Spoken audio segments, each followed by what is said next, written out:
감기약은 없습니다.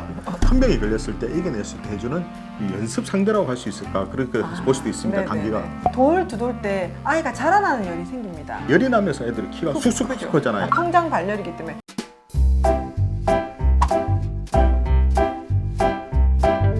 안녕하세요. 유한방 잔소리쟁이 안현미 원장. 수다쟁이 최미영 원장입니다. 자, 오늘은 감기에 대해서 좀 얘기해 보려고 합니다. 감기는 걸리지 말아야 되고 감기가 네. 자꾸 걸리면 아이가 안 좋다고 생각하시는데 그렇게 생각하시죠? 자, 한방에서 네. 보기에는 감기도 한 번씩 걸려야 된다 생각합니다. 예, 스스로 이기는 힘이 생기겠죠. 감기가 무조건 몸에 나쁘기만 하는 건지 또 감기를 어떻게 저희가 이겨내야 될 건지도 이제 한번 체크를 조금 해봐야 될 거라고 생각이 듭니다. 네. 감기는 이게 면역이 생기는 그게 아니거든요. 그러니까 감기 바이러스에서 A란 감기가 걸려서 또 나을 때 좀 B란 감기 바이러스가 오게 되게 되면 네. 또 B란 또 감기가 걸리되면 뭐 몇 개월 동안 감기가 안 떨어지고 막 그런 애들도 계속 병원 다녔다는 계속 얘기를 하죠. 걸리고 항생제를 걸리고 그냥 막 눈물 거의 너무 끊이지 않고 먹었다는 아이들이 많습니다. 그러면서 이제 아이가 몸이 약해지다 보니까 이제 감기에서 끝나는 게 아니라 뭐 축농증이라든지 아니면 중염이라든지 네, 아니면 만성질환으로. 아니면 그냥 폐렴이라든지 네. 이런 식으로 해서 애들 꼭 이제 병원에 가서 입원을 해야지 또 하게 되고 또 고열이 나는 아이들이라든지 이런 경우가 있단 말이에요. 그래서 어머니께서 일단 바로 열이 나면 이제 해열제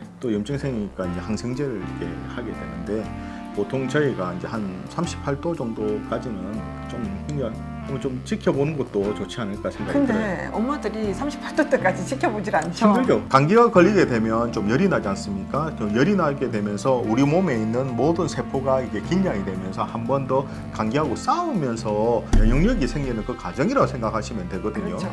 그리고 왜 열이 나는가를 한번 생각해 보시면 이제 자라나는 아이, 제 환자는 이제 신생아가 많잖아요. 돌 두 돌 때 아이가 자라나는 열이 생깁니다. 근데 그럴 때 엄마가 겁이 나서 이 아이가 자연스럽게 날 수 있는 열인데도 불구하고 해열제, 항생제를 쓰게 되면요, 그 아이는 그 약에 의해서 더 면역이 떨어질 수 있거든요.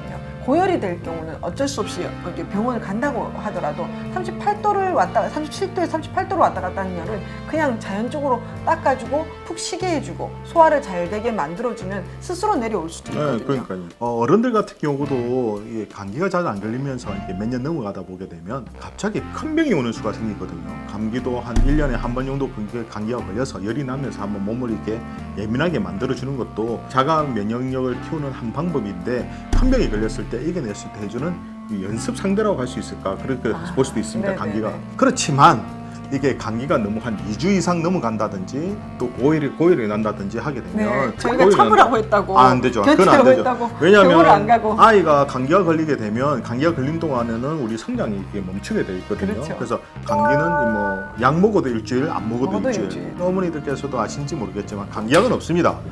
감기 자체에 약은 없고 해열제, 진통제 위주로 해서 네. 그 시기에 이제 열이 나고 또 자꾸 목이 아프고 하니까 그 부분만 조금 참. 가라앉혀서 이제 네. 그 시기가 넘어가도록 만들어주는 그렇죠. 거거든요. 그래서 내 스스로 감기를 이기게 만들어주는 겁니다. 그 시기가 넘어가도 이제 문제가 생기게 되면 아이가 아니라 면역력에 문제가 생기기 때문에 그런 부분은 조금 더 적극적으로 좀 치료할 필요가 있다고 생각이 듭니다. 그렇죠. 한방에서는 이게 면역 자체를 이렇게 선천면역, 후천면역으로 일단 말씀을 드리게 되는데 이제 선천면역이라는 거는 태중에서 아이가 엄마한테 받아내는 타고난 네. 면역이라고 볼 수 있습니다. 그래서 엄마 아빠가 좀 건강하신 아이들 같은 경우는 아이도 건강한데 엄마가 호흡기라든지 소화기에 약하고 아빠가 호흡기가 좀 약하시게 되면 애들이 일단 그런 부분도 부분이 약하게 좀 되죠. 태어날 수 이런 아이들이 이제 특징이 뭐냐면 생후 6개월 전에도 호흡기 약한 애들이 감기가 걸려버려요. 그렇죠. 외부 노출이 안 돼 있는데도 아이가 집에만 있는데도 감기를 보통 하는 저희가 경우가 이제 있더라고요. 6개월 때까지는 엄마의 뱃속에서 타고난 그 면역 면역력이 때문에 강하기 때문에 감기 웬만하면 잘하지 감기가 안 않죠. 걸리거든요. 근데 6개월 이전에도 감기가 걸리면 문제가 왜 생기냐 그러면 보통 돌 때까지 키가 한 24cm 정도에서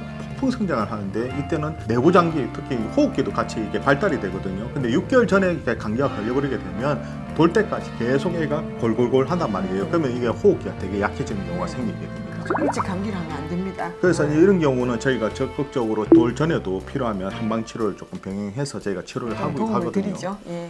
그리고 또 후천 면역이라는 것 자체는 이제 생활 습관과 연관이 되겠죠. 그래서 영양이 풍부한 식사를 잘 한다든지 아니면 야채를 잘 먹는다든지 골고루 잘 먹는 게 사실 먹거리가 중요하고 또 잠자는 거 네. 그리고 적당한 운동 적당한 운동. 그런 것도 운동. 필요하죠. 햇빛 밑에서 모는 비타민 D가 생성될 수 있는 그런 운동들이 사실은 조금 필요하죠. 잘 그렇죠. 먹고, 잘 자고, 잘 잘 뛰어놀고. 그래서 저희가 이제 돌 전후로 해서 좀 약한 아이 같은 경우에 약을 촛돌 보약. 촛돌 예. 보약에서 약을 먹이기도 하거든요. 감기를 이겨낼 수 있도록 이제 힘을 만들어주게 되는 것이 중요하다 봅니다. 네. 감기라고 해서 무조건 몸이 나쁜 것이 아니라 한 번씩 걸리면서 아이가 스스로 열이 나는 것을 이겨내면서 또 아이들이 보면 열이 나면서 애들이 키가 쑥쑥 크죠. 크잖아요. 아이가 자라면서 열이 나는 게 있다고. 성장 발열이기 때문에 그런 거는 확실히 안 크는 아이들은 성장 발열도 없는데 잘 크는 애들은 성장 발열이 사실 많이 있어요. 납니다. 왜냐면 애들 네. 보면 진짜 밋밋하다는 게 좀 이상하긴 한데 네네네. 아프지도 않고 그런 애들이 왠지 좀 작은 애들이 작은 애들이 많아요. 많고. 근데 열 많이 나는 애들이 많이 크죠.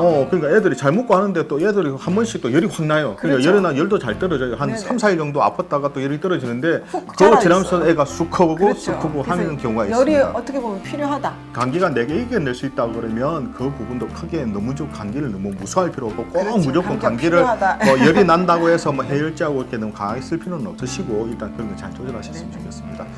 이처럼 이렇게 궁금한 이과 정보는 언제든지 이렇게 댓글 달아주시면 준비해 보도록 하겠습니다. 우리 아이들을 위한 잔소리쟁이 안영미 원장. 수다쟁이 최미혁 원장이었습니다. 좋아요와 구독하기도 잊지 마시고요. 다음 영상에도 만나 뵙겠습니다. 육아는 한방.